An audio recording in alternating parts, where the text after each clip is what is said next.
La caravane du budget citoyen 2024 dépose ses valises à Zenoula. Au centre de lecture et d'animation culturelle Claque de la ville, les forces vives locales réunies sont informées de ce que c'est qu'un budget, notamment celui de l'État.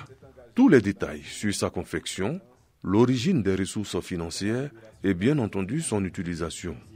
Depuis plusieurs années, Traoré Seydou, directeur général du budget et des finances, et ses hommes élaborent un document pour faciliter la compréhension de tous. Celui de 2024 est présenté et remis officiellement. Il contient des explications simplifiées. Il était bon de mettre ce document en œuvre et à la faveur de la vulgarisation de ce budget, de ce document, nous avons rencontré une population qui était très attentive au message du gouvernement et nous rentrons satisfaits parce que la population a eu à apprendre aujourd'hui que le budget n'est pas seulement une affaire de spécialistes, mais c'est une affaire de tous les citoyens que nous sommes. À Saint-Fra, la lettre et l'esprit restent inchangés. À la mairie, tous sont là, à l'écoute des émissaires de la Direction générale du budget et des finances, DGBF. Au bout du compte, chacun repart avec des notions nouvelles. Et cela réjouit forcément. Ça nous éclaire et vraiment je suis satisfait. C'est-à-dire, nous savons d'où vient le budget et quels sont les fonctionnements. Surtout, ils insistent sur la participation des citoyens. Le budget citoyen nous permet aussi également de savoir que les dépenses de l'État sont aussi les dépenses de l'individu lui-même. En général, on dit, mais l'eau coule dans les hôpitaux, dans les dispensaires, dans les écoles. On dit, mais ce n'est pas moi qui paye. Or, on dit c'est l'État, mais l'État c'est qui? L'État c'est nous. L'État c'est tout le monde. Mais aujourd'hui, ils sont venus expliquer. Nous allons relayer ce que le directeur général est venu expliquer.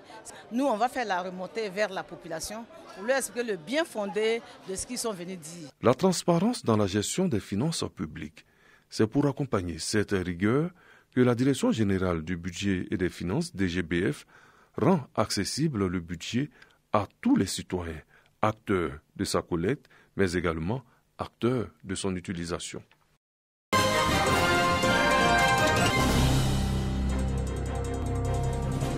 Gbeke, une des régions du pays qui regorge de plusieurs entreprises privées.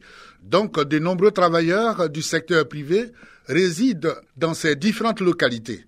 Mais certaines entreprises peinent encore à appliquer l'augmentation des salaires de leurs employés, ignorant l'arrêté numéro 0050 du ministère de l'Emploi et de la Protection sociale du 19 mai 2023. Arrêté établissant le barème des salaires minima conventionnels. C'est le sens des journées portes ouvertes initiées par la direction régionale du travail de Gbeke. Les gens ne comprennent pas le bien fondé de la date de prise d'effet. Le SMIC est passé à 75 000, donc les taux diffèrent d'un secteur d'activité à un autre. À ce jour, pour les sociétés qui n'ont pas appliqué l'esprit de cet arrêté, il y a 16 mois d'arrêt de salaire. Délégués de personnel et représentants d'entreprises privées de la région, reçus par vagues successives dans les locaux de l'inspection du travail pour des rencontres d'information et de sensibilisation. Lorsque nous n'avons pas les informations, nous avons peur de revendiquer. Parce qu'on se dit qu'en tant que les entreprises privées, ça peut peut-être jouer sur nous. Pour moi, le problème aussi se trouve aussi ailleurs, dans le sens où certains établissements ne sont même pas en règle sur les documents, comme les bulletins de salaire à fournir aux employés. Ces différentes rencontres d'information et de sensibilisation éclaireront les participants sur les dispositions et les implications de cet arrêté dans le contexte professionnel.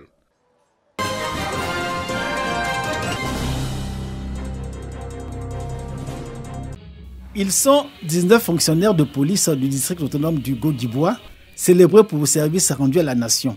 Parmi eux, 4 commissaires de police, chefs de service à Divo, Lakota Gagnoua et Guibérois, qui partent à la retraite avec le sentiment du devoir accompli et heureux comme leurs camarades de grade inférieur d'avoir la reconnaissance de la police. Ils ont donné de leur vie, ils ont donné de leur temps à la police nationale et à la nation ivoirienne.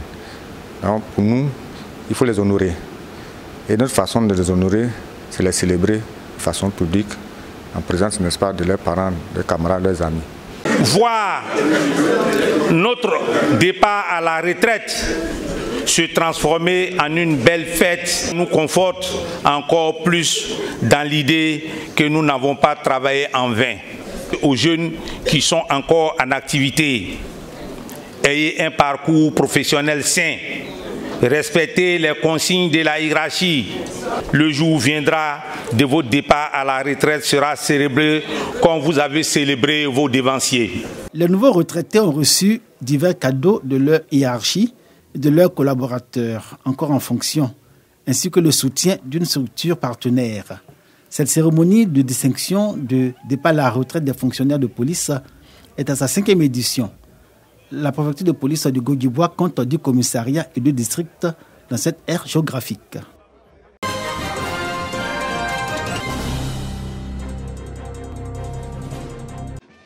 Nana Kadio Félix est désormais le chef du village de Mbato. Il a reçu officiellement son arrêté de nomination des mains du corps préfectoral. Vous êtes nommé chef du village de Mbato. Je vous souhaite donc bonne chance dans l'accomplissement de votre mission et je vous demande de faire la promotion de la cohésion sociale et de vivre ensemble et garder l'intérêt général de la population de Mbato à l'esprit. C'est une cérémonie qui a mobilisé plus d'un. Les fils et filles du Moronou se sont retrouvés pour être des témoins privilégiés de l'événement. Après avoir reçu son arrêté de nomination, Nana Apia Kadio Félix a fait la promesse de faire de son village une localité où il fait bon vivre. Je ne peux pas me lever seul et puis diriger en bateau. Mais Dieu merci, comme il y a des dirigeants qui sont vraiment bien et qu'on s'attend, je trouve que cette bataille-là, à la garde de Dieu, ça va aller.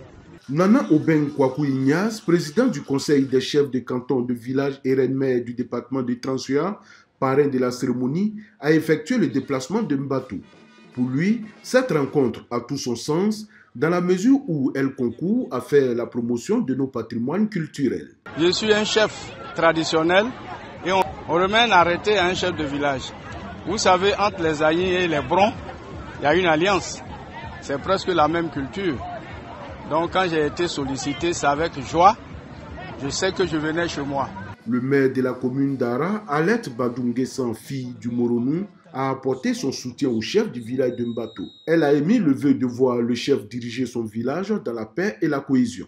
Nous sommes en pays à Caen et tout le monde sait l'importance de la chefferie traditionnelle dans la gestion de la cité. Que ce mandat soit fructueux, paisible et soit dans la cohésion totale au service de la population. Une rencontre qui s'est achevée dans une ambiance festive et tous espèrent voir Mbato amorcer véritablement son développement pour le bonheur des habitants de la localité.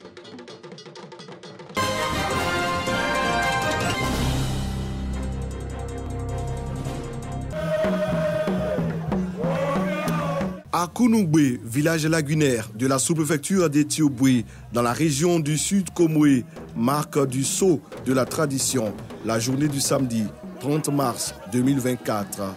Le nouveau chef fait son entrée triomphale sur la place publique. Nana Ngueta Assemian Honoré, revêtu de ses attributs de chef, prend les rênes de la petite bourgade. Il succède à son défunt prédécesseur, Nana Aka Amisha. Le préfet de région lui a remis son arrêté de nomination. Il est désormais le garant moral et traditionnel d'Akounoubé. Nana Ngueta Assemian Honoré fait ensuite allégeance au roi des Bétibé qui lui donne toute son onction pour diriger. Le docteur Eugène Akawele et le sénateur Bernard Ewi Koutouan apportent également leur soutien.